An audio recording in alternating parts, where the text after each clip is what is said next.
ಸ್ನೇಹಿತರೆ ನಮಸ್ತೆ, welcome to Chaitanya career academy. ಸ್ನೇಹಿತರೆ, ಕೆಸೆಟ್ ಪರೀಕ್ಷೆಯ ಸಾಮಾನ್ಯ ಪತ್ರಿಕೆ ಅಂದ್ರೆ ಜನರಲ್ ಪೇಪರ್ ನಲ್ಲಿ ಬರುವಂತಹ ಒಂದು unit information and communication technology ICT ಗೆ ಸಂಬಂಧಪಟ್ಟ ಹಾಗೆ ಕಳೆದ 10 ವರ್ಷಗಳಲ್ಲಿ ನಡೆದಂತಹ ಅಂದ್ರೆ 2013 ರಿಂದ 2024 ತನಕ ನಡೆದಂತಹ ಕೆಸೆಟ್ ಪರೀಕ್ಷೆಯಲ್ಲಿ ಈ ICT ಗೆ ಸಂಬಂಧಪಟ್ಟ ಹಾಗೆ ಏನೆಲ್ಲ ಪ್ರಶ್ನೆಗಳನ್ನು ಕೇಳಿದರೆ ಎಲ್ಲಾ ಪ್ರಶ್ನೆಗಳನ್ನು ಕೂಡ ನಾನು ಒಂದೇ ವಿಡಿಯೋದಲ್ಲಿ ಸಂಗ್ರಹಿಸಿ ಎಲ್ಲಾ ಪ್ರಶ್ನೆಗಳನ್ನು ಕೂಡ ನಾನು ಡೀಟೇಲ್ ಆಗಿ ಎಕ್ಸ್ಪ್ಲೇನ್ ಮಾಡುವಂತ ಪ್ರಯತ್ನವನ್ನು ಈ ವಿಡಿಯೋದಲ್ಲಿ ಮಾಡ್ತೇನೆ. ಹಾಗಾಗಿ ಈ ವಿಡಿಯೋನ ಪೂರ್ತಿಯಾಗಿ ನೋಡಿ. ಕೆಸೆಟ್ ಪರೀಕ್ಷೆಯ ದೃಷ್ಟಿಯಿಂದ ಪ್ರೀವಿಯಸ್ ಇಯರ್ ಕ್ವಶನ್ ಪೇಪರ್ ಅನ್ನ ಸಾಲ್ವ್ ಮಾಡುವಂತದ್ದು ತುಂಬಾನೇ ಇಂಪಾರ್ಟೆಂಟ್. ಸೊ ಹಾಗಾಗಿ ವಿಡಿಯೋವನ್ನ ನೋಡಿ. ಸೊ ಅದಕ್ಕಿಂತ ಮುಂಚೆ ಒಂದು ಇಂಪಾರ್ಟೆಂಟ್ ವಿಷಯವನ್ನ ನಿಮ್ ಜೊತೆ ಹಂಚಿಕೊಳ್ಬೇಕು. ಏನಂತ ಹೇಳಿದ್ರೆ, ನಮ್ಮ ಚೈತನ್ಯ ಕರಿಯರ್ ಅಕಾಡೆಮಿ ಕಡೆಯಿಂದ ಕೆಸೆಟ್ ಪರೀಕ್ಷೆಯ ಸಾಮಾನ್ಯ ಪತ್ರಿಕೆ ಅಂದ್ರೆ ಪೇಪರ್ 1 ಗೆ ಸಂಬಂಧಪಟ್ಟಾಗೆ ಒಂದು ಮಾಕ್ ಟೆಸ್ಟ್ ಅನ್ನ ಕಂಡಕ್ಟ್ ಮಾಡ್ಲಿಕ್ಕಿದ್ದೇವೆ. ಸೊ ಈ ಮಾಕ್ ಟೆಸ್ಟ್ ಇದೇ ತಿಂಗಳು 30 ಸೆಪ್ಟೆಂಬರ್ 2025 ಸಂಜೆ 6 ಗಂಟೆಗೆ ಬಿಡುಗಡೆ ಮಾಡ್ಲಿಕ್ಕಿದ್ದೇವೆ. ಸೊ ಆ ಒಂದು ಟೆಸ್ಟ್ ನ ಲಿಂಕ್ ಅನ್ನ ನಾವು 6 ಗಂಟೆಯಿಂದ 9 ಗಂಟೆವರೆಗೆ, ಸಂಜೆ 6 ಗಂಟೆಯಿಂದ ರಾತ್ರಿ 9 ಗಂಟೆವರೆಗೆ ಲೈವ್ ಇಡುತ್ತೇವೆ. ಸೊ ಆ ಒಂದು ಟೈಮ್ ಅಲ್ಲಿ ನೀವು ಅಡ್ಜಸ್ಟ್ ಮಾಡ್ಕೊಂಡು ಲೈವ್ ಟೆಸ್ಟ್ ಅನ್ನು ಅಟೆಂಡ್ ಆಗಬಹುದು. ಹಾಗೆಯೇ ಈ ಕ್ವಶನ್ ಪೇಪರ್ ಬೈಲಿಂಗ್ವಲ್ ಆಗಿರ್ತದೆ, ಕನ್ನಡ ಮತ್ತು ಇಂಗ್ಲಿಷ್ ವರ್ಷನ್ ಅಲ್ಲಿ ಕ್ವಶನ್ ಪೇಪರ್ ಇರ್ತದೆ. ಸೊ ಈ ಮಾಕ್ ಟೆಸ್ಟ್ ನ ಲಿಂಕ್ ಅನ್ನ ನಾವು ಅದೇ ದಿನ ನಮ್ಮ ಯೂಟ್ಯೂಬ್ ಕಮ್ಯುನಿಟಿಯಲ್ಲಿ ಹಾಗೆಯೇ ಟೆಲಿಗ್ರಾಮ್ ಚಾನಲ್ ಅಲ್ಲಿ ಪೋಸ್ಟ್ ಮಾಡ್ತೇವೆ. ನೀವು ಆ ಲಿಂಕ್ ಅನ್ನ ಕ್ಲಿಕ್ ಮಾಡಿ ಮಾಕ್ ಟೆಸ್ಟ್ ಅನ್ನು ಅಟೆಂಡ್ ಆಗಬಹುದು. ಸಾಧ್ಯವಾದಷ್ಟು ಎಲ್ಲರೂ ಕೂಡ ಈ ಒಂದು ಮಾಕ್ ಟೆಸ್ಟ್ ಅನ್ನು ಅಟೆಂಡ್ ಆಗಿ ಅಂತ ಕೇಳ್ತಾ, ಸೊ ಮೊದಲ ಪ್ರಶ್ನೆಯನ್ನು ನೋಡಿ. ಇದು 2024 ಕೆಸೆಟ್ ಪರೀಕ್ಷೆಯಲ್ಲಿ ಕೇಳಿರುವಂತಹ ICT ಗೆ ಸಂಬಂಧಪಟ್ಟಂತೆ ಕೇಳಿರುವಂತಹ ಪ್ರಶ್ನೆ. ಈ ಕೆಲ ಕಂಡವುಗಳಲ್ಲಿ ಇಮೇಲ್ ಗೆ ಸಂಬಂಧಪಟ್ಟಂತೆ ತಪ್ಪಾದ ಹೇಳಿಕೆಯನ್ನ ಆಯ್ಕೆ ಮಾಡಿ. Choose the incorrect statement with respect to email. Email ಗೆ ಸಂಬಂಧಪಟ್ಟಾಗಿ ಇಲ್ಲಿ ಕೆಲವೊಂದಿಷ್ಟು ಆಯ್ಕೆಗಳನ್ನ ಕೊಟ್ಟಿದ್ದಾರೆ, ಹೇಳಿಕೆಗಳನ್ನ ಕೊಟ್ಟಿದ್ದಾರೆ. ಅದರಲ್ಲಿ ತಪ್ಪಾದಂತಹ ಆಯ್ಕೆಯನ್ನ ನಾವು ಗುರುತಿಸಬೇಕು. ಸೊ ಇಲ್ಲಿ ಮೊದಲ ಆಯ್ಕೆಯನ್ನು ನೋಡಿ. Can send only text documents through email. So email ನ ಮುಖಾಂತರ ನಾವು ಕೇವಲ ಪಠ್ಯ ದಾಖಲೆಗಳನ್ನ ಮಾತ್ರ ಕಳುಹಿಸಬಹುದು, ಪಠ್ಯ ದಾಖಲೆಗಳನ್ನು ಮಾತ್ರ ಕಳಿಸಬಹುದು ಅಂತ ಹೇಳಿದ್ರೆ ಇದು ತಪ್ಪಾದಂತ ಹೇಳಿಕೆ. ಸೊ ಇಮೇಲ್ ನ ಮುಖಾಂತರ ನಾವು ಪಠ್ಯ ದಾಖಲೆಗಳನ್ನು ಕೂಡ ಕಳಿಸಬಹುದು, ಆಡಿಯೋ ಫಾರ್ಮೆಟ್ ಅಲ್ಲಿ ಕೂಡ ಕಳಿಸಬಹುದು, ಇಮೇಜ್ ಗಳನ್ನ JPEG ಫಾರ್ಮೆಟ್ ಅಲ್ಲಿ ಕಳಿಸಬಹುದು, PNG ಫಾರ್ಮೆಟ್ ಅಲ್ಲಿ ಕಳಿಸಬಹುದು, ಹಾಗೆಯೇ MP4 ಫಾರ್ಮೆಟ್ ಅಲ್ಲಿ ವಿಡಿಯೋಗಳನ್ನು ಕೂಡ ಕಳಿಸಬಹುದು. But maximum size limit 25 MB, 25 MB ಯ ಒಳಗಡೆ ಯಾವುದೇ ಫೈಲ್ ಗಳನ್ನ ನಾವು ಇಮೇಲ್ ಮುಖಾಂತರ ಕಳಿಸಬಹುದು. ಹಾಗಾಗಿ ಈ ಪ್ರಶ್ನೆಗೆ ಇಲ್ಲಿ ಕೊಟ್ಟಿರುವಂತಹ ಹೇಳಿಕೆಗಳಲ್ಲಿ first one, can send only text documents through email, ಇದು ತಪ್ಪಾದಂತ ಹೇಳಿಕೆ. ಸೊ ಇಲ್ಲಿ ಕೊಟ್ಟಿರುವಂತಹ ಇತರ ಆಯ್ಕೆಗಳು, email is faster than snail email, ಇದು ಕರೆಕ್ಟ್. ಹಾಗೆಯೇ email is a method of exchanging digital messages over a network. Email ಎನ್ನುವುದು ನೆಟ್ವರ್ಕ್ ಮೂಲಕ ಡಿಜಿಟಲ್ ಸಂದೇಶಗಳನ್ನ ವಿನಿಮಯ ಮಾಡಿಕೊಳ್ಳುವಂತಹ ವಿಧಾನ, ಇದು ಕರೆಕ್ಟ್ ಸ್ಟೇಟ್ಮೆಂಟ್ ಇಮೇಲ್ ಗೆ ಸಂಬಂಧಪಟ್ಟಾಗೆ. ಹಾಗೆಯೇ ಇಮೇಲ್ ಮೂಲಕ ಸಂವಹನ ಮಾಡುವ ಬಳಕೆದಾರರು ಒಂದೇ ಸಮಯದಲ್ಲಿ ಲಭ್ಯ ಇರುವಂತಹ ಅಗತ್ಯ ಇಲ್ಲ. ಹೌದು, ರಿಯಲ್ ಟೈಮ್ ಕಮ್ಯುನಿಕೇಶನ್ ಆಗುವಂತದಲ್ಲ ಇಮೇಲ್ ಅಲ್ಲಿ. So users communicating through email need not to be available at the same time. So ಯಾವಾಗ ಬೇಕಿದ್ರೂ ಕೂಡ ಇಮೇಲ್ ಗೆ ಬಂದಂತ ಸಂದೇಶಗಳನ್ನು ನಾವು ನೋಡ್ಲಿಕ್ಕೆ ಸಾಧ್ಯ ಆಗ್ತದೆ. ಹಾಗಾಗಿ ಇಲ್ಲಿ ಕೊಟ್ಟಿರ್ತಕ್ಕಂಥ ಆಯ್ಕೆಯಲ್ಲಿ option 1, can send only text documents through email, ಇದು ಸರಿಯಾದಂತ ಉತ್ತರ. ಮುಂದಿನ ಪ್ರಶ್ನೆಯನ್ನು ನೋಡಿ. ಈ ಕೆಲ ಕೆಂಡವುಗಳನ್ನ ಹೊಂದಿಸಿ ಬರೆಯಿರಿ, ಸರಿ ಉತ್ತರವನ್ನ ಆಯ್ಕೆ ಮಾಡಿ. Match the following. ಇಲ್ಲಿ 2 ಪಟ್ಟಿಯನ್ನು ಕೊಟ್ಟಿದ್ದಾರೆ. Web pages, voice call, video conference and messaging. ಪಟ್ಟಿ 1ರಲ್ಲಿ. ಪಟ್ಟಿ 2ರಲ್ಲಿ VoIP, MMS, HTTP ಹಾಗೇನೆ UDP ಅಂತೇಳಿ ಕೊಟ್ಟಿದ್ದಾರೆ. ಸೊ ವೆಬ್ ಪೇಜ್ ಯಾವುದಕ್ಕೆ ರಿಲೇಟ್ ಆಗ್ತದೆ ಅಂತ ಹೇಳಿದ್ರೆ HTTP. ನಾವು ಎನಿ ವೆಬ್ಸೈಟ್, ಯಾವುದೇ ಒಂದು ವೆಬ್ಸೈಟ್ ಅನ್ನು ಓಪನ್ ಮಾಡಿದಾಗ ಅಲ್ಲಿ HTTP ಅನ್ನುವಂತ ಒಂದು ಟೆಕ್ಸ್ಟ್ ನಿಮಗೆ ಕಾಣಬಹುದು. ಹೈಪರ್ ಟೆಕ್ಸ್ಟ್ ಟ್ರಾನ್ಸ್ಫರ್ ಪ್ರೋಟೋಕಾಲ್ ಅಂತ ಹೇಳಿ ಕರೀತೇವೆ HTTP ಅಂತ ಹೇಳಿದ್ರೆ. So HTTP is the foundation of the world wide web, acting as the set of rules that allow web browsers to request and receive data. ಹಾಗೇನೆ voice call. Voice call ಯಾವುದಕ್ಕೆ relate ಆಗ್ತದೆ ಪಟ್ಟಿ BL ಅಂತ ಹೇಳಿದ್ರೆ voice over internet protocol, VoIP ಅಂತ ಹೇಳಿ ಕರಿತೇವೆ. Voice over internet protocol, ಇದು ರಿಲೇಟ್ ಆಗ್ತದೆ. ಹಾಗೇನೆ ವಿಡಿಯೋ ಕಾನ್ಫರೆನ್ಸ್, ಇದು UDP ಗೆ ರಿಲೇಟ್ ಆಗುತ್ತೆ. ವಿಡಿಯೋ ಕಾನ್ಫರೆನ್ಸ್ UDP ಗೆ ರಿಲೇಟ್ ಆಗುತ್ತೆ. UDP ಅಂತ ಹೇಳಿದ್ರೆ ಯೂಸರ್ ಡಾಟಾಗ್ರಾಮ್ ಪ್ರೋಟೋಕಾಲ್ ಅಂತ ಹೇಳಿ ಕರಿತೇವೆ. User datagram protocol. Video conference UDP ಗೆ ರಿಲೇಟ್ ಆಗುತ್ತೆ. ಹಾಗೇನೆ ಮೆಸೇಜಿಂಗ್ ಉಳಿದಂತದ್ದು MMS, ಮಲ್ಟಿಮೀಡಿಯಾ ಸರ್ವಿಸ್ ಅಂತ ಹೇಳಿ ಕರಿತೇವೆ. ಸೊ MMS ರೂಪದ ಮೆಸೇಜ್ಗಳನ್ನ ಕೂಡ ಕಳಿಸಲಿಕ್ಕೆ ಸಾಧ್ಯ ಇದೆ. ಹಾಗಾಗಿ ಮೆಸೇಜಿಂಗ್ MMS. ಸೊ ಹಾಗಾಗಿ ಈ ಎಲ್ಲ ಆಯ್ಕೆಗಳನ್ನು ನೋಡಿದಾಗ 4th option A3, B1, C4 and D2 ಇದಕ್ಕೆ ಸರಿಯಾದಂತ ಉತ್ತರ. Option 4 is the right answer. ಮುಂದಿನ ಪ್ರಶ್ನೆಯನ್ನು ನೋಡಿ. ಭಾರತ ಸರ್ಕಾರದ ಯಾವ ಉಪಕ್ರಮವು 24x7 ಸಮಯ DTH ಉಪಗ್ರಹ ಟಿವಿ ಚಾನೆಲ್ಗಳನ್ನು ಒದಗಿಸುತ್ತದೆ? Which initiative of the government of India provides 24x7 DTH satellite TV channels? So ವಾರಪೂರ್ತಿ 24x7 DTH ಟಿವಿ ಚಾನೆಲ್ಗಳನ್ನ ಒದಗಿಸುವಂತದ್ದು ಸ್ವಯಂ ಪ್ರಭಾ ಪೋರ್ಟಲ್ ನ ಮುಖಾಂತರ. ಹಾಗಾಗಿ ಆಪ್ಷನ್ 3 ಇದಕ್ಕೆ ಸರಿಯಾದಂತ ಉತ್ತರ. ಸೊ ಈ ಸ್ವಯಂ ಪ್ರಭಾ ಪೋರ್ಟಲ್ ನ ಮುಖಾಂತರ 24x7 DTH ಸ್ಯಾಟಲೈಟ್ ಮುಖಾಂತರ ಟಿವಿ ಚಾನೆಲ್ಸ್ ಗಳನ್ನ ರನ್ ಮಾಡಲಾಗ್ತದೆ. ಇಲ್ಲಿ ಎಜುಕೇಶನ್ ಗೆ ಸಂಬಂಧಪಟ್ಟಂತ ಕಂಟೆಂಟ್ ಗಳನ್ನ ಪ್ರೆಸೆಂಟ್ ಮಾಡಲಾಗ್ತದೆ. ಹಾಗಾಗಿ ಇದಕ್ಕೆ ಸ್ವಯಂ ಪ್ರಭಾ ಸರಿಯಾದಂತ ಉತ್ತರ ಆಪ್ಷನ್ 3 ಸ್ವಯಂ ಪ್ರಭಾ. ಮುಂದಿನ ಪ್ರಶ್ನೆಯನ್ನು ನೋಡಿ, which type of the server redirects to the website? ಯಾವ ಒಂದು ಬಗೆಯ ಸರ್ವರ್ ವೆಬ್ಸೈಟ್ ಗಳನ್ನ ಮರು ನಿರ್ದೇಶಿಸುತ್ತದೆ ಅಂತೇಳಿ ಪ್ರಶ್ನೆಯಲ್ಲಿ ಕೇಳಿದರೆ, ಸೊ ಯಾವ ಟೈಪ್ ನ ಸರ್ವರ್ ವೆಬ್ಸೈಟ್ ಗಳನ್ನ ರೀಡೈರೆಕ್ಟ್ ಮಾಡ್ತದೆ ಅಂತ ಹೇಳಿದ್ರೆ ಅದು proxy server. Proxy server website ಗಳನ್ನ ರೀಡೈರೆಕ್ಟ್ ಮಾಡ್ತದೆ. ಆ proxy server acts as an intermediate for request from clients seeking resources from other servers. So it can be used to filter request, cache data and also to redirect traffic including request to websites. ಆದ್ರೆ cloud server ಅನ್ನುವಂಥದ್ದು it's a virtual server running in a cloud computing environment. It provides computing resources but doesn't primarily function to redirect the website traffic. ಇದು website ಅನ್ನ redirect ಮಾಡುವುದಿಲ್ಲ cloud server. ಹಾಗೆ DHCP server ಅಂತೇಳಿ option ಅಲ್ಲಿ ಕೊಟ್ಟಿದ್ದಾರೆ. So DHCP server ಅಂತ ಹೇಳಿದ್ರೆ dynamic host configuration protocol server ಅಂತೇಳಿ ಕರಿತೇವೆ. So it automatically assigns IP addresses and other network configuration parameters to the devices on a network. So it's not involved in the redirecting of website traffic. So ಹಾಗಾಗಿ ಇದು ಕೂಡ option ಆಗಲ್ಲ. So ಹಾಗೆ FTP server. So FTP server ಅಂತ ಹೇಳಿದ್ರೆ file transfer protocol ಅಂತೇಳಿ ಕರಿತೇವೆ. So it is used for the transferring files between clients and server. Client ಹಾಗೂ ಸರ್ವರ್ ಗಳ ಮಧ್ಯೆ ಡಾಟಾವನ್ನ ಟ್ರಾನ್ಸ್ಫರ್ ಮಾಡೋದಕ್ಕೋಸ್ಕರ ನಾವು FTP ಸರ್ವರ್ ಅನ್ನ ಯೂಸ್ ಮಾಡ್ತೇವೆ. So it's not design for redirecting the website access. ಹಾಗಾಗಿ ಇಲ್ಲಿ ಕೊಟ್ಟಿರ್ತಕ್ಕಂಥ ಆಯ್ಕೆಗಳಲ್ಲಿ ಆಪ್ಷನ್ ಬಿ ಪ್ರಾಕ್ಸಿ ಸರ್ವರ್ ಸರಿಯಾದಂತ ಉತ್ತರ. ಪ್ರಾಕ್ಸಿ ಸರ್ವರ್ ಆಪ್ಷನ್ ಬಿ ಸರಿಯಾದಂತ ಉತ್ತರ. ಮುಂದಿನ ಪ್ರಶ್ನೆಯನ್ನು ನೋಡಿ, ಭಾರತ ಸರ್ಕಾರದ ಯಾವ ಉಪಕ್ರಮವು ಶೈಕ್ಷಣಿಕ ಸಂಸ್ಥೆಗಳು ತಮ್ಮ ಪ್ರಶಸ್ತಿಗಳು ಅಥವಾ ಪ್ರಮಾಣ ಪತ್ರಗಳು ಅಥವಾ ಪದವಿಗಳನ್ನು ಸಂಗ್ರಹಿಸಲು ಮತ್ತು ಪ್ರಕಟಿಸಲು ಅನುವು ಮಾಡಿಕೊಡುತ್ತದೆ? Which initiative of Government of India facilitates academic institutions to store and publish their awards, certificates and degrees? So Bharat ಸರ್ಕಾರ ಶೈಕ್ಷಣಿಕ ಸಂಸ್ಥೆಗಳಿಗೆ ತಮ್ಮ ಪ್ರಶಸ್ತಿಗಳು, ಪ್ರಮಾಣ ಪತ್ರಗಳು ಮತ್ತು ಪದವಿಗಳನ್ನ ಅವಾರ್ಡ್ಸ್, ಸರ್ಟಿಫಿಕೇಟ್ಸ್ ಅಂಡ್ ಡಿಗ್ರೀಸ್ ಗಳನ್ನ ಸಂಗ್ರಹಿಸಲು ಮತ್ತು ಪ್ರಕಟಿಸಲು ಪಬ್ಲಿಷ್ ಮಾಡ್ಲಿಕ್ಕೆ ಅನುವು ಮಾಡಿಕೊಡುವಂತ ಒಂದು ಪೋರ್ಟಲ್ ಅನ್ನ ಆರಂಭ ಮಾಡಿದೆ. ಸೊ ಆ ಒಂದು ಪೋರ್ಟಲ್ ಅನ್ನ ನಾವು ನ್ಯಾಷನಲ್ ಅಕಾಡೆಮಿಕ್ ಡೆಪೋಸಿಟರಿ ಅಂತೇಳಿ ಕರಿತೇವೆ. ನ್ಯಾಷನಲ್ ಅಕಾಡೆಮಿಕ್ ಡೆಪೋಸಿಟರಿ ಅಂತೇಳಿ ಕರಿತೇವೆ, NAD ಅಂತೇಳಿ. ಹಾಗಾಗಿ ಆಪ್ಷನ್ 4 ಇದಕ್ಕೆ ಸರಿಯಾದಂತ ಉತ್ತರ. The national academic depository or NAD is an online 24x7 repository for storing and issuing digital academic awards in India. So ಈ NAD ಅನ್ನುವಂಥದ್ದು ಆನ್ಲೈನ್ ಮುಖಾಂತರ ಈ ಶೈಕ್ಷಣಿಕ ದಾಖಲೆಗಳನ್ನ ಸ್ಟೋರ್ ಮಾಡುವಂತ ಅಂದ್ರೆ ಸಂಗ್ರಹ ಮಾಡುವಂತ ಒಂದು ಆನ್ಲೈನ್ ಪೋರ್ಟಲ್ ಅಂತ ಹೇಳ್ಬೋದು. ಸೊ ನಮ್ಮ ಡಿಜಿ ಲಾಕರ್ ನ ತರ. ಸೊ ಇತ್ತೀಚೆಗೆ ಆಲ್ಮೋಸ್ಟ್ ಎಲ್ಲ ಯೂನಿವರ್ಸಿಟಿಗಳು ಕೂಡ ಈ ಡಿಜಿಟಲ್ ಮಾರ್ಕ್ಸ್ ಕಾರ್ಡ್ ಅನ್ನ, ಡಿಜಿಟಲ್ ಸರ್ಟಿಫಿಕೇಟ್ ಅನ್ನ ವಿದ್ಯಾರ್ಥಿಗಳಿಗೆ ಪ್ರೊವೈಡ್ ಮಾಡ್ತಾ ಇದೆ. ಎಲ್ಲಾ ದಾಖಲಾತಿಗಳನ್ನ, ಎಲ್ಲಾ ಸರ್ಟಿಫಿಕೇಟ್ ಗಳನ್ನ ಡಿಜಿ ಲಾಕರ್ ಅನ್ನುವಂತ ಒಂದು ಆಪ್ ಇದೆ, ಅದರಲ್ಲಿ ಇಶ್ಯೂ ಮಾಡ್ತಾ ಇದೆ. ಫಿಸಿಕಲ್ ಮಾರ್ಕ್ಸ್ ಕಾರ್ಡ್ ಅನ್ನ ಕೊಡ್ತಾ ಇಲ್ಲ. ಸೊ ಇಂತಹ ಒಂದು online storing portal national academic depository NAD ಅಂತೇಳಿ ಕರಿತೇವೆ. This portal you can store your degrees, degree certificates, diploma certificates or mark sheets. So it was established by the Government of India under the Ministry of Education to digitize academic records as a part of the Digital India Initiative. So Digital India ಅಭಿಯಾನದ ಭಾಗವಾಗಿ ಈ ಶೈಕ್ಷಣಿಕ ದಾಖಲೆಗಳನ್ನ ಸಂಗ್ರಹಿಸಲು ಮತ್ತು ಪ್ರಕಟಿಸಲು ಈ ಒಂದು ಪೋರ್ಟಲ್ ಅನ್ನ ಆರಂಭ ಮಾಡಿದೆ. ನ್ಯಾಷನಲ್ ಅಕಾಡೆಮಿಕ್ ಡೆಪೋಸಿಟರಿ ಅಂತೇಳಿ ಕರಿತೇವೆ. ಸೊ ಹಾಗಾಗಿ ಆಪ್ಷನ್ 4 ಇದಕ್ಕೆ ಸರಿಯಾದಂತ ಉತ್ತರ. ಮುಂದಿನ ಪ್ರಶ್ನೆ ನೋಡಿ, ಈ ಕೆಳಗಿನ ಸಂಸ್ಥೆಗಳಲ್ಲಿ ಯಾವುದು ಇಂಟರ್ನೆಟ್ ನ IP ವಿಳಾಸ ಹಂಚಿಕೆಗೆ ಸಂಬಂಧಿಸಿದ ಡಾಟಾ ಬೇಸ್ ಅನ್ನ ನಿರ್ವಹಿಸುತ್ತದೆ? Which one of the following organisations mentions the database related to the allocation of IP address of the internet? So ಇದಕ್ಕೆ ಸರಿಯಾದಂತ ಉತ್ತರ internet corporation for assigned names and numbers, ICANN ಅಂತೇಳಿ ಕರಿತೇವೆ. So ICANN are internet corporation for assigned names and numbers is an organization responsible for coordinating the global internet system of unique identifiers, including the allocation of IP addresses and the management of the domain name system. So ಇದಕ್ಕೋಸ್ಕರ ರಚನೆ ಆಗಿರುವಂತಹ ಒಂದು data base ಯಾವ್ದಂತ ಹೇಳಿದ್ರೆ internet corporation for assigned names and numbers, ICANN ಅಂತೇಳಿ ಕರಿತೇವೆ. Option C ಇದಕ್ಕೆ ಸರಿಯಾದಂತ ಉತ್ತರ. ಮುಂದಿನ ಪ್ರಶ್ನೆ, ಈ ಕೆಳಗಿನವುಗಳನ್ನ ಹೊಂದಿಸಿ ಬರೆಯಿರಿ. ಇಲ್ಲಿ ನೋಡಿ, ಪಟ್ಟಿ 1 ಮತ್ತು ಪಟ್ಟಿ 2 ಕೊಟ್ಟಿದ್ದಾರೆ. Internet, intranet, extranet, ethernet. ಪಟ್ಟಿ ಬಿ ಯಲ್ಲಿ private network, local area network, public network, ಹಾಗೇನೆ virtual private network. So internet ಅನ್ನುವಂಥದ್ದು ನಿಮ್ಗೆಲ್ರಿಗೂ ಕೂಡ ಗೊತ್ತಿದೆ, ಒಂದು ಪಬ್ಲಿಕ್ ನೆಟ್ವರ್ಕ್, ಸಾರ್ವಜನಿಕ ನೆಟ್ವರ್ಕ್. ಯಾರು ಕೂಡ ಅದನ್ನ ಆಕ್ಸೆಸ್ ಮಾಡಬಹುದು. ಇಂಟರ್ನೆಟ್ ಅನ್ನ ಯಾರು ಕೂಡ ಬೇಕಿದ್ರು ಆಕ್ಸೆಸ್ ಮಾಡಬಹುದು. ಹಾಗಾಗಿ ಇದೊಂದು ಪಬ್ಲಿಕ್ ನೆಟ್ವರ್ಕ್, ಸಾರ್ವಜನಿಕ network.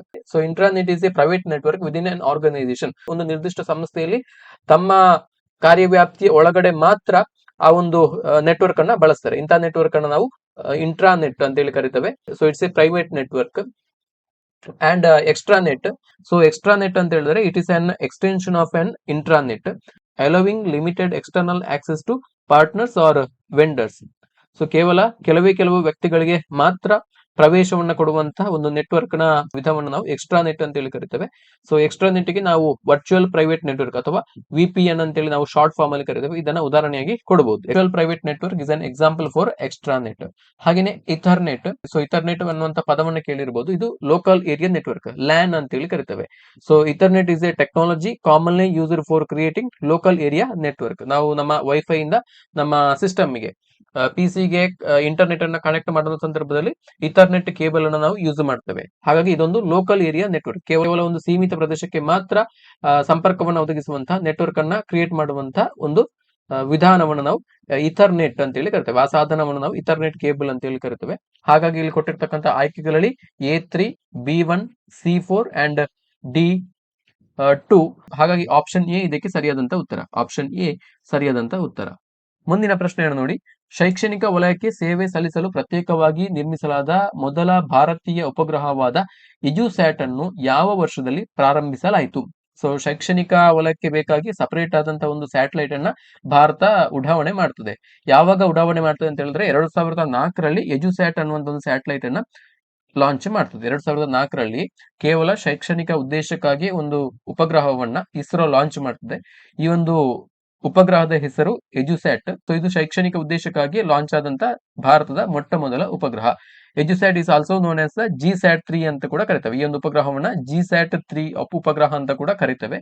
So it was the first Indian satellite which is built exclusively to serve the educational sector. ಕೇವಲ ಶೈಕ್ಷಣಿಕ ಕ್ಷೇತ್ರದ ಬಳಕೆಗಾಗಿ ಮಾತ್ರ ಉಡಾವಣೆಗೊಂಡಂತಹ ಒಂದು ಸ್ಯಾಟಲೈಟ್ ಇದು ಉಪಗ್ರಹ. So it was launched by the Indian space research organisation, that is ISRO, on September 20, 2004. September 20, 2004ರಲ್ಲಿ ಈ ಒಂದು ಉಪಗ್ರಹವನ್ನ ಲಾಂಚ್ ಮಾಡ್ತಾರೆ. ಲಾಂಚ್ ಮಾಡಿದಂತವರು ಇಸ್ರೋದ ಕಡೆಯಿಂದ ಲಾಂಚ್ ಆದಂತಹ ಉಪಗ್ರಹ. So from Satish Dhawan space centre in Sriharikota. Main objective was to provide satellite-based interactive educational services to remote and rural areas. So remote ಏರಿಯಾಗಳಿಗೆ ಅಂದ್ರೆ ಯಾವ ಪ್ರದೇಶಕ್ಕೆ ನೆಟ್ವರ್ಕ್ ಅನ್ನ ತಲುಪಿಸಲಿಕ್ಕೆ ಸಾಧ್ಯ ಇಲ್ಲ ಅಂತ ಪ್ರದೇಶಗಳಿಗೆ ಉಪಗ್ರಹದ ಮುಖಾಂತರ ನಾವು ನೆಟ್ವರ್ಕ್ ಅನ್ನ ತಲುಪಿಸುವಂತದ್ದು. ಪ್ರಮುಖವಾಗಿ ಗ್ರಾಮೀಣ ಪ್ರದೇಶಗಳಿಗೆ ಇದರ ಉಪಯೋಗ ಹೆಚ್ಚಾಗಿ ಬಂದಿದೆ ಅಂತ ಹೇಳ್ಬಹುದು. So next question. ಈ ಕೆಳಗಿನವುಗಳನ್ನ ಹೊಂದಿಸಿ ಬರೆಯಿರಿ. Match the following. ಇಲ್ಲಿ ಕೆಲವೊಂದಿಷ್ಟು ಆಯ್ಕೆಗಳನ್ನ ಕೊಟ್ಟಿದ್ದಾರೆ. 2 ಪಟ್ಟಿಯನ್ನು ಕೊಟ್ಟಿದ್ದಾರೆ. Physical class room, virtual class room, hybrid class room, recorded video. So physical class room is an example for offline synchronous. Physical class room ಅಂತ ಹೇಳಿದ್ರೆ ಅದು ಆಫ್ಲೈನ್ ಮುಖಾಂತರ ನಡೆಯುವಂಥದ್ದು. ಹಾಗಾಗಿ physical class room offline synchronous. ಹಾಗೆಯೇ ವರ್ಚುವಲ್ ಕ್ಲಾಸ್ ರೂಮ್ ಅಂತ ಹೇಳಿದ್ರೆ ಅದು online ಮುಖಾಂತರ ನಡೆಯುವಂಥದ್ದು, ಅಂತರ್ಜಾಲದ ಮುಖಾಂತರ ನಡೆಯುವಂಥದ್ದು. ಹಾಗಾಗಿ B2 online synchronous. So hybrid class room ಅಂತ ಹೇಳಿದ್ರೆ ಆನ್ಲೈನ್ ಅಂಡ್ ಆಫ್ಲೈನ್ ಎರಡೂ ಕೂಡ ಸಮ್ಮಿಲನ ಇರುವಂತಹ ಕ್ಲಾಸ್ ರೂಮ್ ಅನ್ನು ನಾವು ಹೈಬ್ರಿಡ್ ಕ್ಲಾಸ್ ರೂಮ್ ಅಂತ ಹೇಳಿ ಕರಿತೇವೆ. ಹಾಗಾಗಿ C online and offline asynchronous, online and offline asynchronous ಅಂತೇಳಿ. ಸೊ ರೆಕಾರ್ಡೆಡ್ ವಿಡಿಯೋಸ್ ಅವು ಆನ್ಲೈನ್ ಕೂಡ ಆಗಿರ್ಬೋದು ಅಥವಾ ಆಫ್ಲೈನ್ ಕೂಡ ಆಗಿರ್ಬೋದು. ಹಾಗಾಗಿ D1 ಗೆ ರಿಲೇಟ್ ಆಗುತ್ತೆ. ಹಾಗಾಗಿ ಇಲ್ಲಿ ಕೊಟ್ಟಿರ್ತಕ್ಕಂಥ ಆಯ್ಕೆಗಳಲ್ಲಿ A4, B3, C2 and D1. Option B ಇದಕ್ಕೆ ಸರಿಯಾದಂತ ಉತ್ತರ. ಆಪ್ಷನ್ ಬಿ ಸರಿಯಾದಂತ ಉತ್ತರ. ವೆಬ್ಸೈಟ್ ಡೊಮೇನ್ ಹೆಸರನ್ನು ಉಲ್ಲೇಖಿಸುವ ಪರ್ಯಾಯ ಪದ ಯಾವುದು? Which is an alternative term referring to website domain name. So website domain ನೇಮಿಗೆ ಬದಲಾಗಿ ಉಪಯೋಗಿಸುವಂತ ಪರ್ಯಾಯ ಪದ ಯಾವುದು ಅಂತೇಳಿ. ಸೊ ಈ ವೆಬ್ಸೈಟ್ ಡೊಮೇನ್ ಅನ್ನು ನಾವು ಯೂನಿಫಾರ್ಮ್ ರಿಸೋರ್ಸ್ ಲೊಕೇಟರ್ ಅಂತ ಕೂಡ ಕರಿತೇವೆ. URL ಅಂತೇಳಿ ನೀವು ಗಮನಿಸಿರ್ಬೋದು. URL ವೆಬ್ಸೈಟ್ URL ಅಂತೇಳಿ ಕರೀತಾರೆ. ಹಾಗಾಗಿ ಯೂನಿಫಾರ್ಮ್ ರಿಸೋರ್ಸ್ ಲೊಕೇಟರ್ URL ಅಂತ ಹೇಳಿದ್ರೆ uniform resource locator. Option A ಇದಕ್ಕೆ ಸರಿಯಾದಂತ ಉತ್ತರ. ಮುಂದಿನ ಪ್ರಶ್ನೆಯನ್ನು ನೋಡಿ. ಅಪೇಕ್ಷಿಸದ ಇಮೇಲ್ ಸಂದೇಶವನ್ನು ಒಂದೇ ಬಾರಿಗೆ ಹಲವು ಸ್ವೀಕೃತಿದಾರರಿಗೆ ಕಳುಹಿಸಿದರೆ ಅದೊಂದು.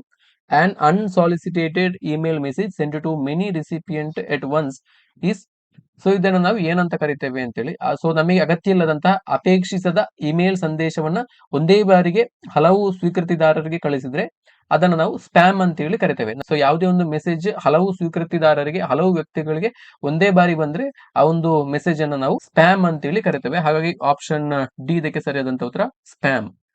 So an unsolidated email message sent to many recipient at once is defined as the spam. Spam emails are typically commercial in nature. ಅದು ವಾಣಿಜ್ಯ ಉದ್ದೇಶಕ್ಕೆ ಸಂಬಂಧಪಟ್ಟದ್ದಾಗಿರಬಹುದು ಅಥವಾ ಬೇರೆ ಯಾವುದೋ ಒಂದು ಫಿಶಿಂಗ್ ಅಟೆಂಪ್ಟ್ ಕೂಡ ಆಗಿರಬಹುದು, ಮಾಲ್ವೇರ್ ಆಗಿರಬಹುದು. ಸೊ ಹಾಗಾಗಿ ಈ ಪ್ರಶ್ನೆಗೆ ಇಲ್ಲಿ ಸರಿಯಾದಂತ ಉತ್ತರ spam, option D. So next, ಸಂಕೇತ ಮತ್ತು ತಂತಿಗಳ ನಡುವಿನ ವ್ಯತ್ಯಾಸವೇನು ಅಂತ ಹೇಳಿ ಕೇಳಿದರೆ, what is the difference between signal and Telegram? So ಇಲ್ಲಿ ಕನ್ನಡ ವರ್ಷನ್ ಅಲ್ಲಿ ಸ್ವಲ್ಪ ಟ್ರಾನ್ಸ್ಲೇಷನ್ ಮಿಸ್ಟೇಕ್ ಆಗಿದೆ, ಸಂಕೇತ ಮತ್ತು ತಂತಿ ಅಂತ ಹೇಳಿ ಕೊಟ್ಟಿದ್ದಾರೆ. ಸೊ ಇಲ್ಲಿ ಆಕ್ಚುಲಿ ಈ ಪ್ರಶ್ನೆ ಯಾವುದಕ್ಕೆ ಸಂಬಂಧಪಟ್ಟಿದೆ ಅಂತ ಹೇಳಿದ್ರೆ, ಈ ಸಂಕೇತ ಮತ್ತು ತಂತಿ ಅಂತ ಹೇಳಿದ್ರೆ ನಿಮಗೆ ಅರ್ಥ ಆಗಲ್ಲ.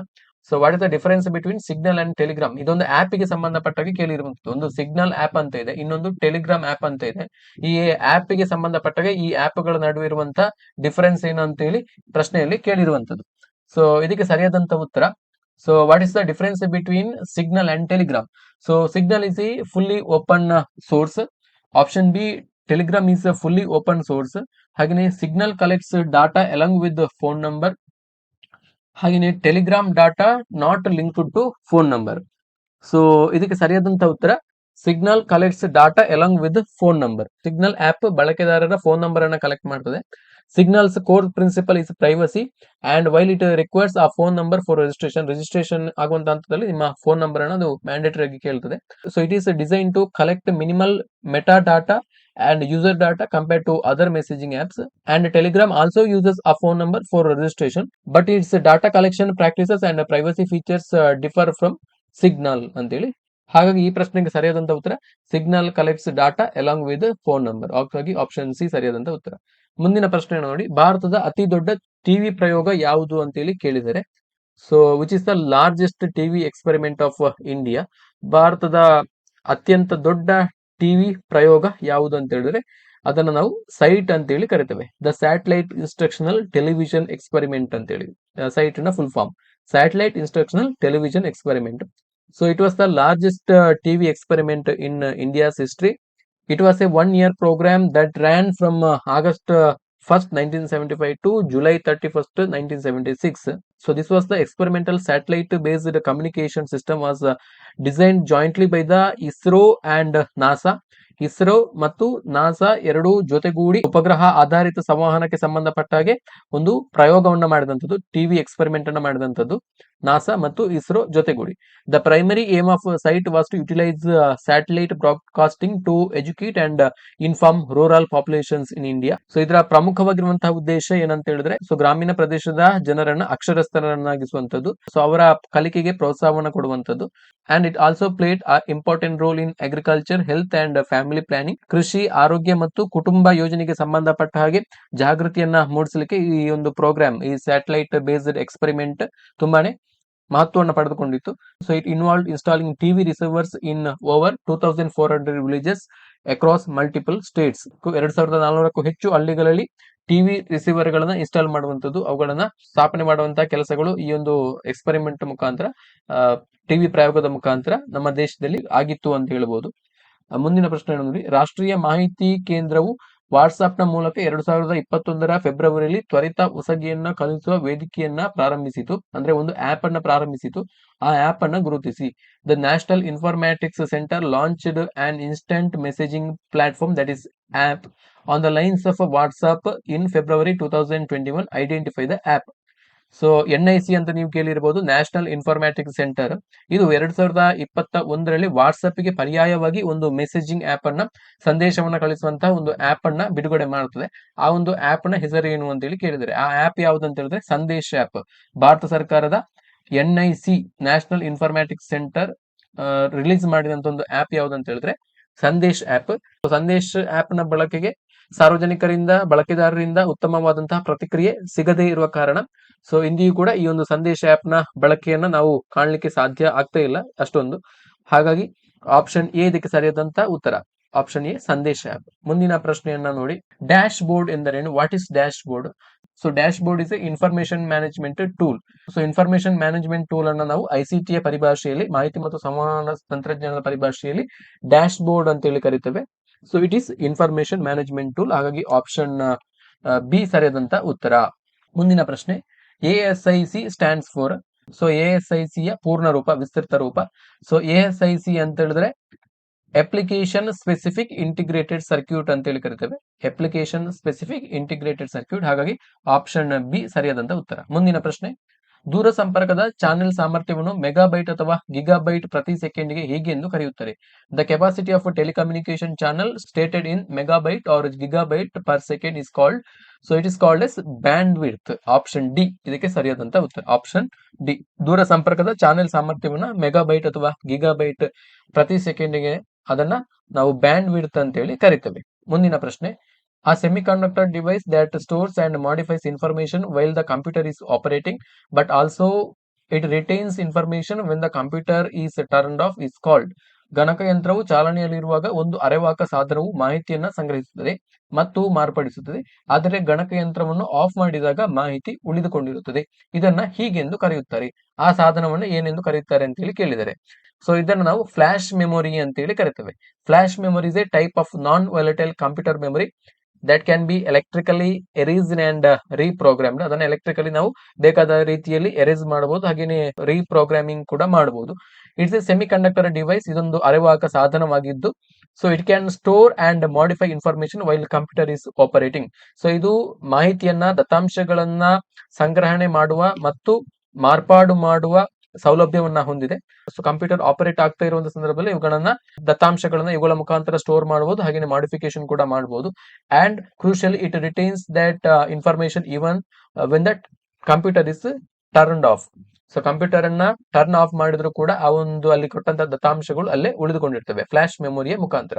ಹಾಗಾಗಿ ಇದಕ್ಕೆ ಸರಿಯಾದಂತ ಉತ್ತರ ಆಪ್ಷನ್ ಎ, ಫ್ಲಾಶ್ ಮೆಮೊರಿ. ಮುಂದಿನ ಪ್ರಶ್ನೆಯನ್ನು ನೋಡಿ, telecommunication network that spans a wide geographical area such as a state or country is called as. ದೂರ ಸಂಪರ್ಕದ ನೆಟ್ವರ್ಕ್ ವಿಸ್ತಾರವಾದ ಭೌಗೋಳಿಕ ಪ್ರದೇಶವಾದ ರಾಜ್ಯ ಅಥವಾ ದೇಶವನ್ನು ವ್ಯಾಪಿಸಿದಾಗ ಅದನ್ನ ಹೇಗೆ ಕರೆಯುತ್ತಾರೆ ಅಂತೇಳಿ. ಸೊ ಅತಿ ವಿಸ್ತಾರವಾದ ದೂರ ಸಂಪರ್ಕದ ನೆಟ್ವರ್ಕ್ ಕವರೇಜ್ ಅನ್ನ ನಾವು ವೈಡ್ ಏರಿಯಾ ನೆಟ್ವರ್ಕ್ ಅಂತ ಹೇಳಿ ಕರಿತೇವೆ, ವಿಶಾಲವಾದ ನೆಟ್ವರ್ಕ್ ಪ್ರದೇಶ ಅಂತ ಹೇಳಿ ಕರಿತೇವೆ. ಆಪ್ಷನ್ ಡಿ ಇದಕ್ಕೆ ಸರಿಯಾದಂತ ಉತ್ತರ. ಇದರ ವ್ಯಾಪ್ತಿ ತುಂಬಾನೇ ಹೆಚ್ಚಿರ್ತದೆ. ಆ wide area network is A computer network that connects smaller networks such as local area networks. So local area network ಗಳನ್ನು ಕೂಡ ಈ ವೈಡ್ ಏರಿಯಾ ನೆಟ್ವರ್ಕ್ ಗಳು ಕನೆಕ್ಟ್ ಮಾಡ್ತವೆ. ಸೊ ಒಂದಕ್ಕಿಂತ ಹೆಚ್ಚು ಲೋಕಲ್ ಏರಿಯಾ ನೆಟ್ವರ್ಕ್ ಗಳನ್ನ ಈ ವೈಡ್ ಏರಿಯಾ ನೆಟ್ವರ್ಕ್ ಗಳು ಕನೆಕ್ಟ್ ಮಾಡ್ತವೆ. So it is spread across a broad geographical areas like cities, country or even the entire world. So ಈ ವೈಡ್ ಏರಿಯಾ ನೆಟ್ವರ್ಕ್ ನ ಮುಖಾಂತರ ನಾವು ನಗರಗಳು ಅಥವಾ ದೇಶಗಳು ಹಾಗೂ ಅಥವಾ ಇಡೀ ಜಗತ್ತನ್ನೇ ಪರಸ್ಪರ ಸಂಪರ್ಕ ಮಾಡಬಹುದು. ಆ ಒಂದು ನೆಟ್ವರ್ಕ್ ನ ಮುಖಾಂತರ ಸಂಪರ್ಕ ಮಾಡಬಹುದು.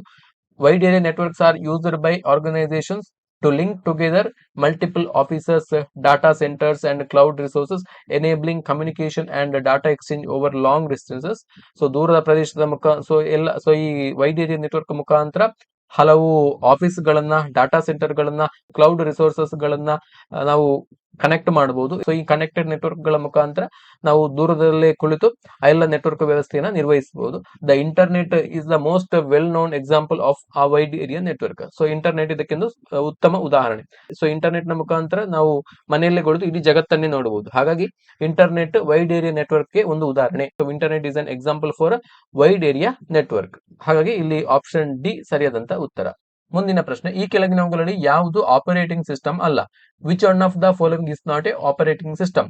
ಇಲ್ಲಿ ಆಯ್ಕೆಗಳನ್ನ ಕೊಟ್ಟಿದ್ದಾರೆ, Unix, Linux, Windows XP, ವಿನಕ್ಸ್.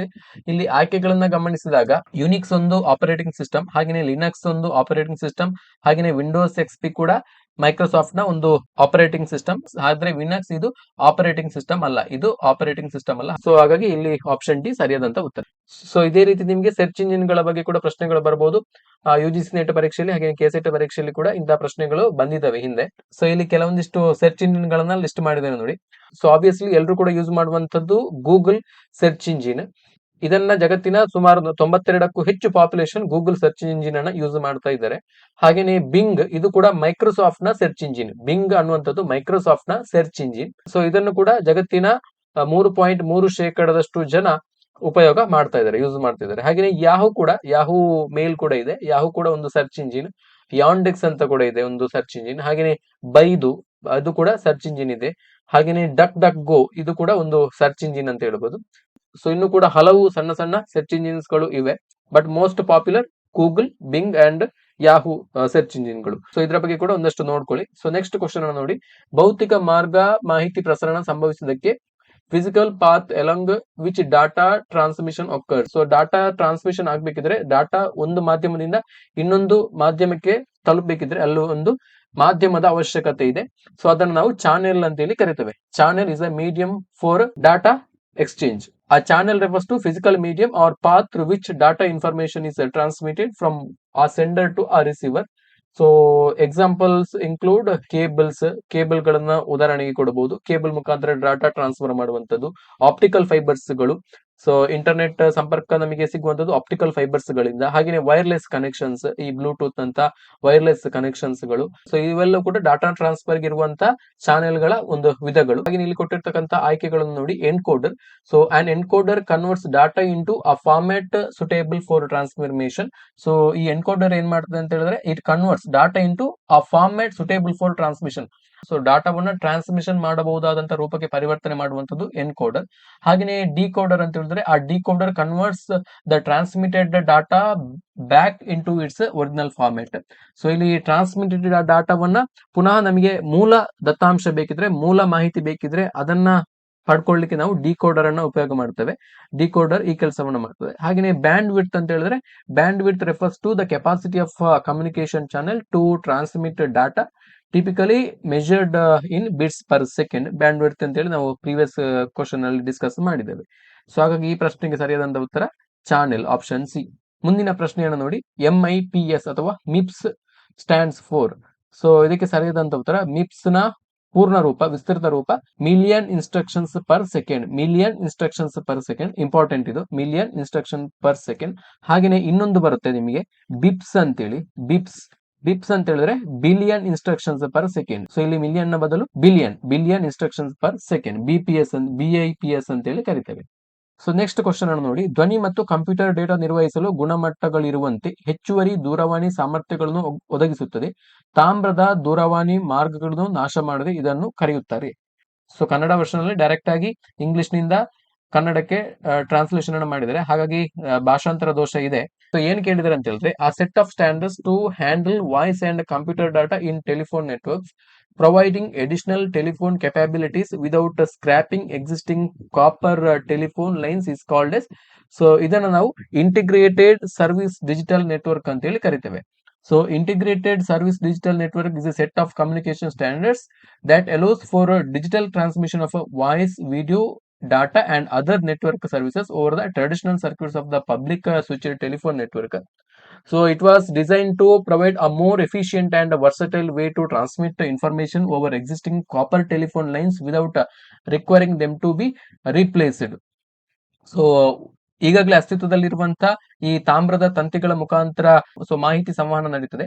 So ಅದನ್ನ ರಿಪ್ಲೇಸ್ ಮಾಡದೆ ಹೊಸದಾಗಿ ಈ ವಿಡಿಯೋ ಟ್ರಾನ್ಸ್ಮಿಷನ್ ಇರ್ಬೋದು, ವಾಯ್ಸ್ ಟ್ರಾನ್ಸ್ಮಿಷನ್ ಇರ್ಬೋದು, ಡಾಟಾ ಟ್ರಾನ್ಸ್ಮಿಷನ್ ಗೆ ಬೇಕಾಗಿರ್ಬೋದು.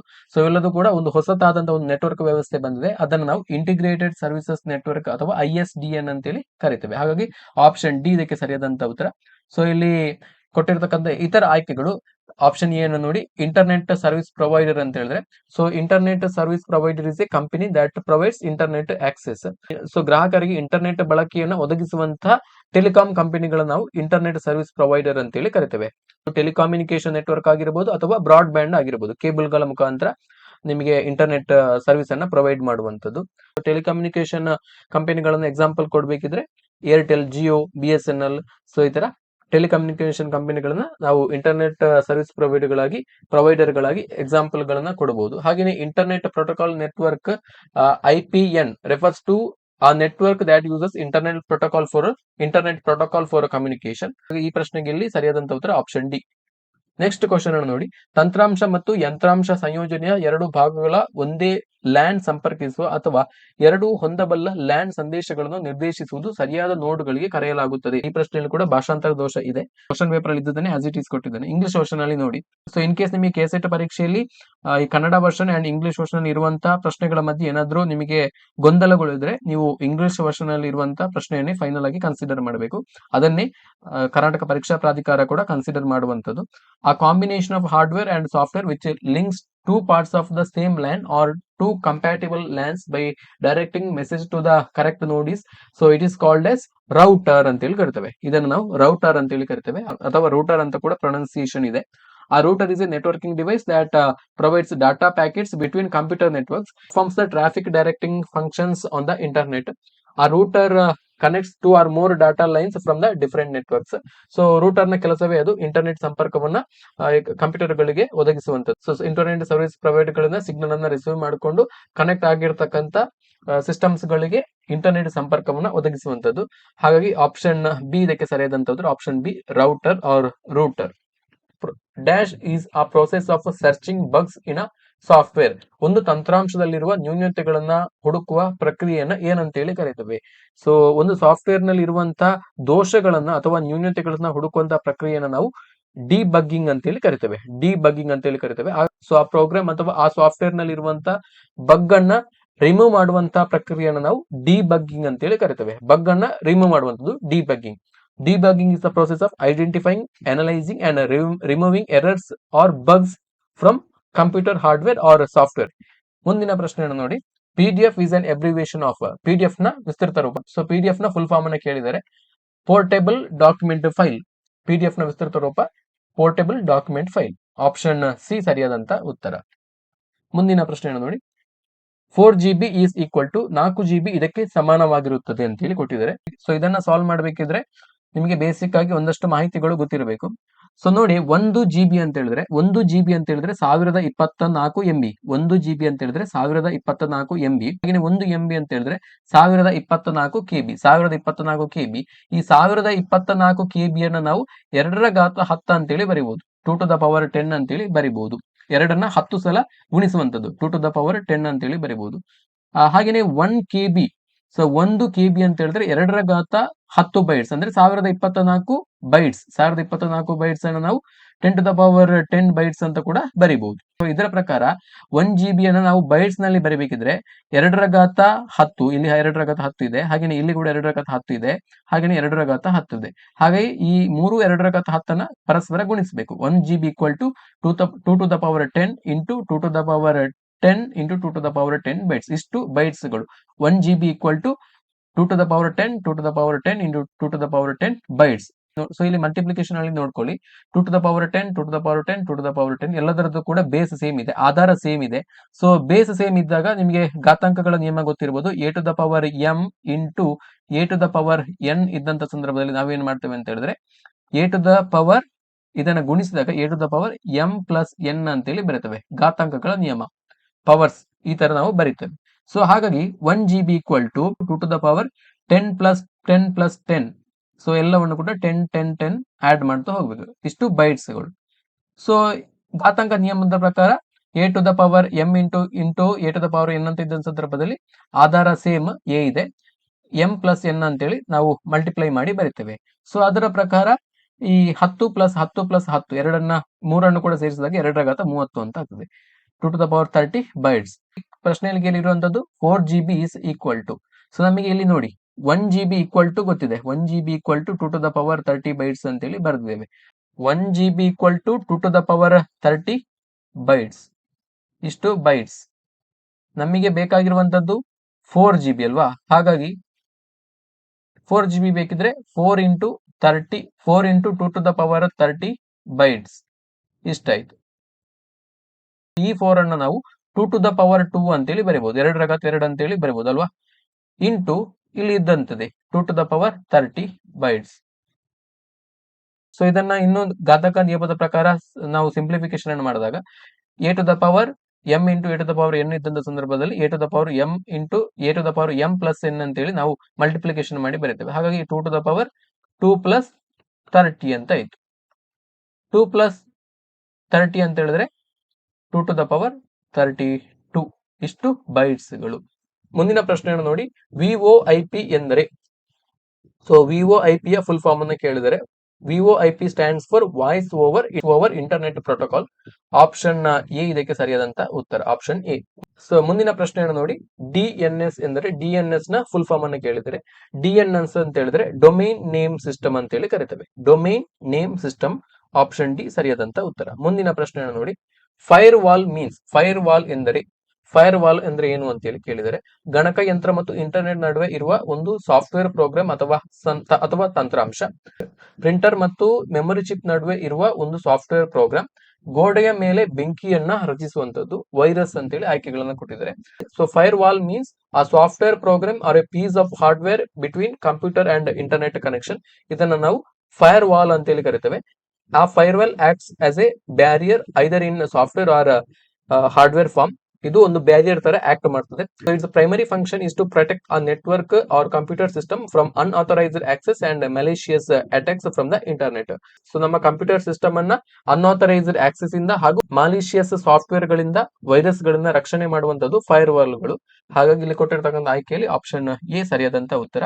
ಆ software program or a piece of hardware between computer and internet connection. ಮುಂದಿನ ಪ್ರಶ್ನೆಯನ್ನು ನೋಡಿ, ವಾಸ್ತವಿಕ ಸಮಯದಲ್ಲಿ ನಿಯಮದಂತೆ ಅರಿತು ಮತ್ತು ಪ್ರತಿಕ್ರಿಯಿಸುವ ಕಾರ್ಯಕಾರಿ ಪದ್ಧತಿಯ ಹೆಸರೇನು? What is the name of the operating system that reads and reacts in terms of actual time? At a time read and react ಮಾಡುವಂತ ಒಂದು ಪದ್ಧತಿಯನ್ನು, ಆಪರೇಟಿಂಗ್ ಸಿಸ್ಟಮ್ ನ ವಿಧವನ್ನು ನಾವು ರಿಯಲ್ ಟೈಮ್ ಸಿಸ್ಟಮ್ ಅಂತೇಳಿ ಕರಿತೇವೆ. ಈ ಒಂದು ವ್ಯವಸ್ಥೆಯನ್ನು ನಾವು ರಿಯಲ್ ಟೈಮ್ ಸಿಸ್ಟಮ್ ಅಂತೇಳಿ ಕರಿತೇವೆ. ಹಾಗಾಗಿ ಆಪ್ಷನ್ ಸಿ ಸರಿಯಾದಂತ ಉತ್ತರ. A real-time operating system is specifically designed to process data and respond to events as they occur within strict time constraints. ಮುಂದಿನ ಪ್ರಶ್ನೆ ನೋಡಿ, the input code of the compiler and assembler is called? Compiler ಮತ್ತು assembler ಗಳ input code ಅನ್ನು ಹೀಗೆಂದು ಕರೆಯುತ್ತಾರೆ. So compiler ಹಾಗೂ assembler ಗಳ ಇನ್ಪುಟ್ ಕೋಡ್ ಅನ್ನು ನಾವು ಸೋರ್ಸ್ ಕೋಡ್ ಅಂತೇಳಿ ಕರಿತೇವೆ. Source code refers to the human readable code return by a programmer in high level programming language or assembly language. ಹಾಗಾಗಿ ಆಪ್ಷನ್ ಬಿ ಸರಿಯಾದಂತ ಉತ್ತರ. ಹಾಗಾಗಿ ಆಪ್ಷನ್ ಬಿ ಇದಕ್ಕೆ ಸರಿಯಾದಂತ ಉತ್ತರ. ಮುಂದಿನ ಪ್ರಶ್ನೆಯನ್ನು ನೋಡಿ, ಸಿಸ್ಟಮ್ ಡೆವಲಪ್ಮೆಂಟ್ ಲೈಫ್ ಸೈಕಲ್ ನ ಮೊದಲ ಹಂತ ಯಾವುದು ಅಂತೇಳಿ?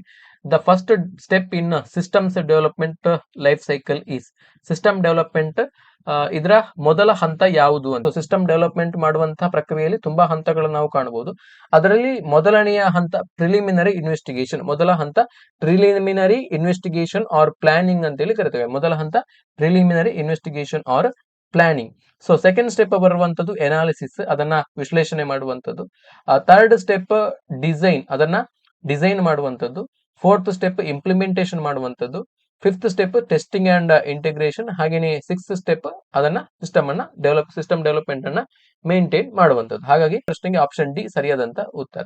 ಮುಂದಿನ ಪ್ರಶ್ನೆಯನ್ನು ನೋಡಿ, identify the odd term amongst the following group. ಈ ಕೆಳಗಿನವುಗಳಲ್ಲಿ ವಿಲಕ್ಷಣ ಪದವನ್ನ ಗುರುತಿಸಿ. ಆಯ್ಕೆಗಳನ್ನ ನೋಡಿ, microwaves, optical fibre, coaxial cable, twisted pair wire. So ಇಲ್ಲಿ ಆಪ್ಷನ್ಸ್ ಗಳನ್ನ ಗಮನಿಸಿದಾಗ ಆಪ್ಟಿಕಲ್ ಫೈಬರ್, ಕೋಆಕ್ಸಿಯಲ್ ಕೇಬಲ್ ಹಾಗೆಯೇ ಟ್ವಿಸ್ಟೆಡ್ ವೈರ್ ಪೇರ್ ಇವೆಲ್ಲವೂ ಕೂಡ ಸಿಗ್ನಲ್ ಗಳನ್ನ ಟ್ರಾನ್ಸ್ಮಿಷನ್ ಮಾಡ್ಕೊಳ್ಳಿಕ್ಕೆ ಇರುವಂತ ಫಿಸಿಕಲ್ ಮೀಡಿಯಂಗಳು. ಆಪ್ಟಿಕಲ್ ಫೈಬರ್ ಅನ್ನು ಯಾವುದಕ್ಕೆ ಯೂಸ್ ಮಾಡ್ತೇವೆ ಅಂತ ಹೇಳಿದ್ರೆ, physical medium for transmitting light signal ಗಳನ್ನ ಟ್ರಾನ್ಸ್ಮಿಷನ್ ಮಾಡ್ಲಿಕ್ಕೆ ಆಪ್ಟಿಕಲ್ ಫೈಬರ್ ಗಳನ್ನ ಯೂಸ್ ಮಾಡ್ತೇವೆ.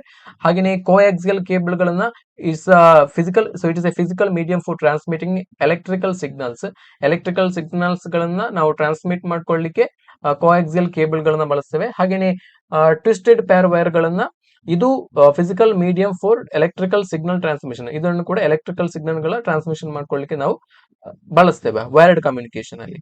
ಸೊ ಆದ್ರೆ ಇಲ್ಲಿ ಕೊಟ್ಟಿರ್ತಕ್ಕಂತ ಆಪ್ಷನ್ ಎ ನೋಡಿ, ಮೈಕ್ರೋವೇವ್ಸ್, ಇದು ಒಂದು ಎಲೆಕ್ಟ್ರೋಮ್ಯಾಗ್ನೆಟಿಕ್ ರೇಡಿಯೇಷನ್ ಗೆ ಉದಾಹರಣೆ. ಎಲೆಕ್ಟ್ರೋಮ್ಯಾಗ್ನೆಟಿಕ್ ರೇಡಿಯೇಷನ್ ಅಲ್ಲಿ ಇದು ಕೂಡ ಬರ್ತದೆ. ಮೈಕ್ರೋವೇವ್ಸ್ ವಿದ್ಯುತ್ ಕಾಂತೀಯ ವಿಕಿರಣ ಅಂತ ಹೇಳಿ ಕರಿತೇವೆ ಮೈಕ್ರೋವೇವ್ಸ್.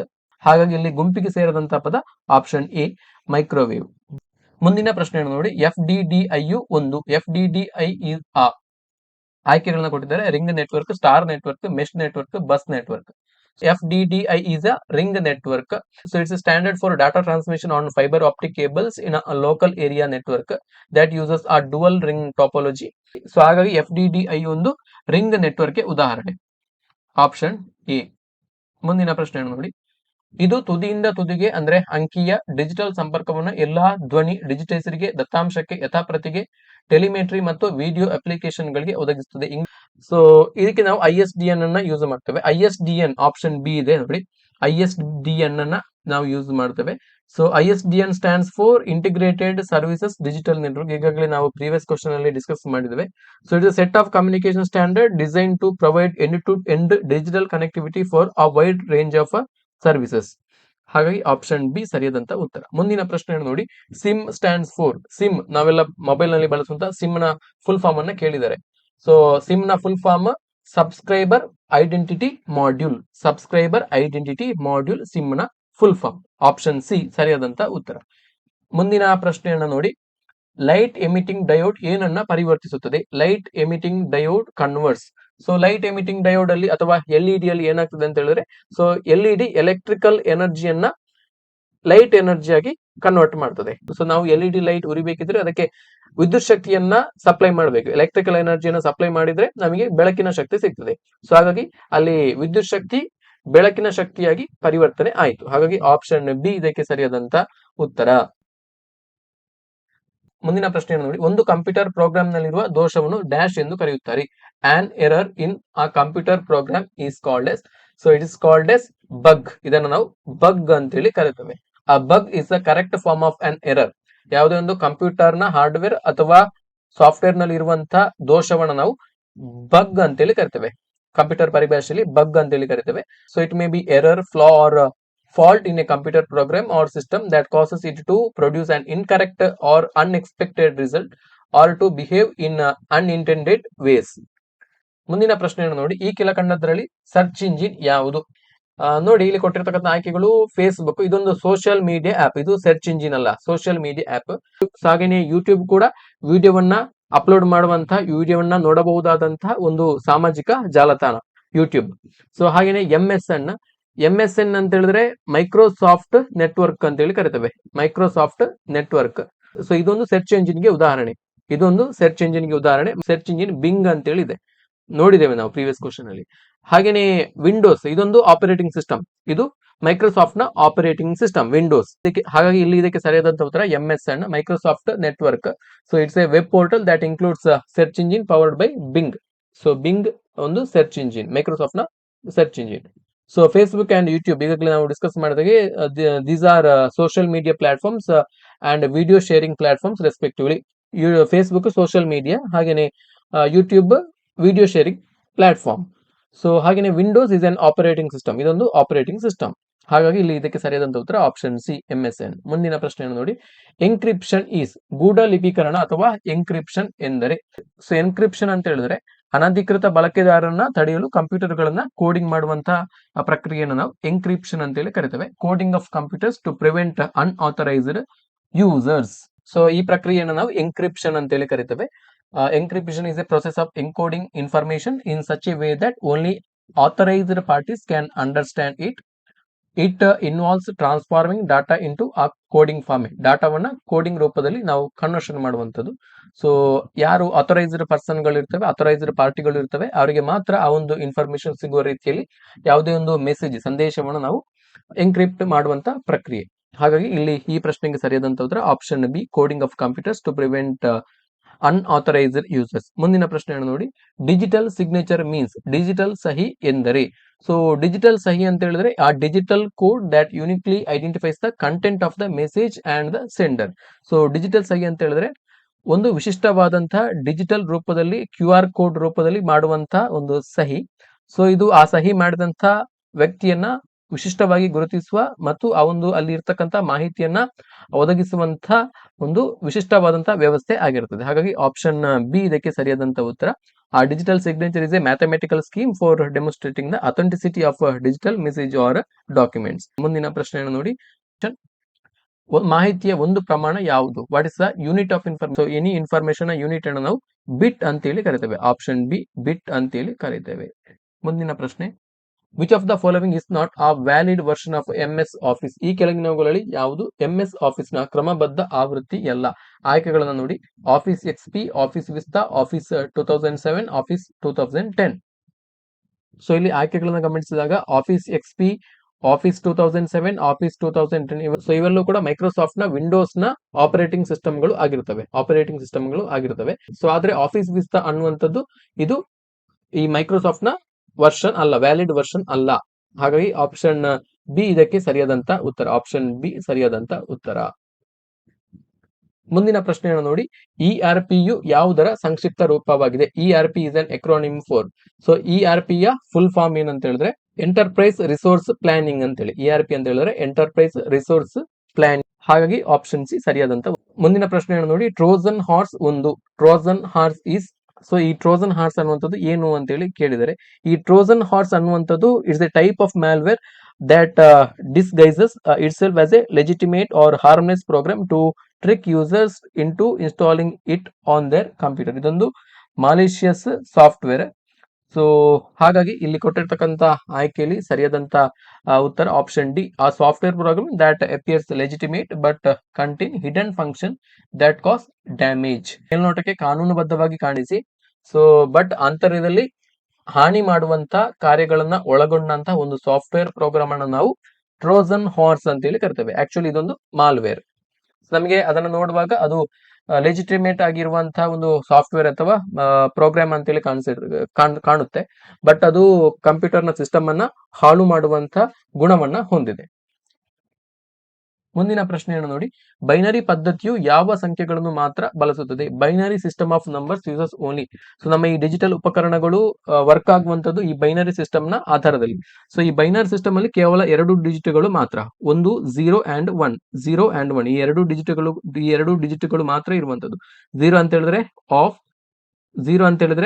ಆಫ್, 1 ಅಂತ ಹೇಳಿದ್ರೆ ಆನ್. ಇಷ್ಟೇ ಬೈನರಿ ಸಿಸ್ಟಮ್ 2 ನಂಬರ್ಸ್ ಗಳು ಇರುವಂತದ್ದು. ಹಾಗಾಗಿ ಆಪ್ಷನ್ ಬಿ ಸರಿಯಾದಂತ ಉತ್ತರ 0 and 1. ಒಂದೇ ಸಮಯದಲ್ಲಿ ಒಂದಕ್ಕಿಂತ ಹೆಚ್ಚು ಅಪ್ಲಿಕೇಶನ್ ಅನ್ನು ಚಲಾಯಿಸಬಲ್ಲ ಒಂದು ಆಪರೇಟಿಂಗ್ ಸಿಸ್ಟಮ್ ಅನ್ನ ಸಾಮರ್ಥ್ಯವನ್ನು ಡ್ಯಾಶ್ ಎಂದು ಕರೆಯುತ್ತಾರೆ. The capability of an operating system to run more than one application at a time is called as. So it is called as multi tasking software ಅಂತೇಳಿ ಕರಿತೇವೆ. ಮಲ್ಟಿ ಟಾಸ್ಕಿಂಗ್ ಆಪರೇಟಿಂಗ್ ಸಿಸ್ಟಮ್ ಅಂತೇಳಿ ಕರಿತೇವೆ. So multi tasking is the ability of an operating to execute multiple tasks or applications concurrently giving the illusion that they are running simultaneously.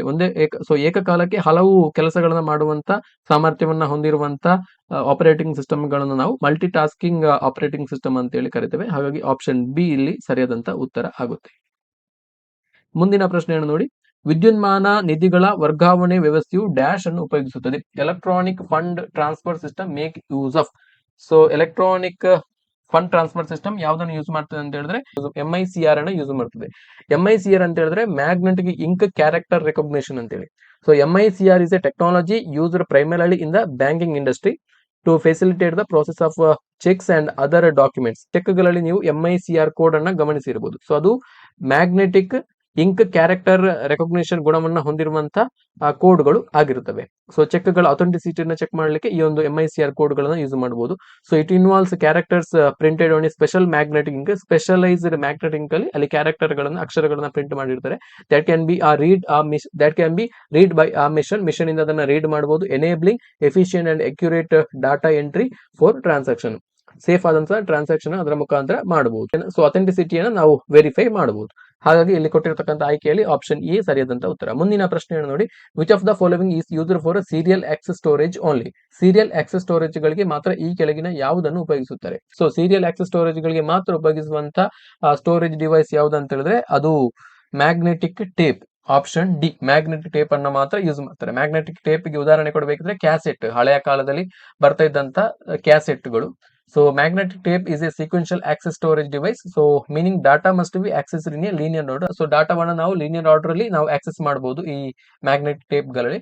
To retrieve a specific piece of information, you must read through all the preceding data. Cassette ಗಳ ಮುಖಾಂತರ song ಅನ್ನ, ಹಾಡುಗಳನ್ನು ಕೇಳುವಂತ ಸಂದರ್ಭದಲ್ಲಿ ನಾವು ಆ song ಅನ್ನ ಪುನಃ ಕೇಳಬೇಕಿದ್ರೆ ನಾವು ಆ ಕ್ಯಾಸೆಟ್ ಅನ್ನ ನಾವು ಪುನಃ ರಿವೈಂಡ್ ಮಾಡಬೇಕು, ಪುನಃ ಹಿಂದಕ್ಕೆ ತಿರುಗಿಸಬೇಕು. ಸೊ ಇಂತಹ ಒಂದು ಗುಣ ಮ್ಯಾಗ್ನೆಟಿಕ್ ಟೇಪ್ ಗಳಿಗೆ ಮಾತ್ರ ಇರ್ತದೆ. ಲೀನಿಯರ್ ಆಕ್ಸೆಸ್ ಅನ್ನು ಮಾತ್ರ ಮಾಡಬಹುದು. ಹಾಗಾಗಿ ಇದಕ್ಕೆ ಸರಿಯಾದಂತ ಉತ್ತರ ಆಪ್ಷನ್ ಡಿ, ಮ್ಯಾಗ್ನೆಟಿಕ್ ಟೇಪ್. ಮುಂದಿನ ಪ್ರಶ್ನೆಯನ್ನು ನೋಡಿ, ಸಾಮಾನ್ಯ ಕಾಗದದ ಚೂರಿನಿಂದ ನೇರವಾಗಿ ಕ್ಯಾರೆಕ್ಟರ್ಗಳನ್ನು ಓದಬಲ್ಲ ಇನ್ಪುಟ್ ಉಪಕರಣ ಯಾವುದು ಅಂತೇಳಿ. An input device which can read characters directly from an ordinary piece of paper. So that device is called as OCR ಅಂತೇಳಿ, ಆಪ್ಟಿಕಲ್ ಕ್ಯಾರೆಕ್ಟರ್ ರೆಕಗ್ನಿಷನ್ ಅಂತೇಳಿ ಕರಿತೇವೆ. Optical character recognition, OCR, option A. So it's a technology that allows for the conversion of different types of documents such as scanned paper documents, PDF files or images captured by a digital camera into editable and searchable data. So ಅಲ್ಲಿ image ರೂಪದಲ್ಲಿ ಇರುವಂತಹ ಡಾಟಾವನ್ನ text ರೂಪಕ್ಕೆ convert ಮಾಡಬಹುದು. So this makes it to possible to read characters directly from an ordinary piece of paper and convert them into digital format that can be processed by a computer ನ ಮುಖಾಂತರ process ಮಾಡಿ ಅಲ್ಲಿ piece of information ಇರತಕ್ಕಂತ information ಅನ್ನ text ರೂಪಕ್ಕೆ convert ಮಾಡಬಹುದು. ಇದರಿಂದ ನಾವು ಈಸಿಯಾಗಿ ಡಾಟಾವನ್ನ ಕಂಪ್ಯೂಟರ್ ಸಿಸ್ಟಮ್ ಗಳಲ್ಲಿ ಸ್ಟೋರ್ ಮಾಡಿ ಇಡಬಹುದು. ಹಾಗಾಗಿ ಇದಕ್ಕೆ ಸರಿಯಾದ ಉತ್ತರ ಆಪ್ಷನ್ ಎ, OCR. ಮುಂದಿನ ಪ್ರಶ್ನೆಯನ್ನು ನೋಡಿ, ಮಾಹಿತಿ ಸಮಗ್ರತೆ ಡ್ಯಾಶ್ ಅನ್ನು ಸೂಚಿಸುತ್ತದೆ. Data integrity refers to. So data integrity refers to validity of data. Data integrity refers to the overall completeness, accuracy and consistency of data.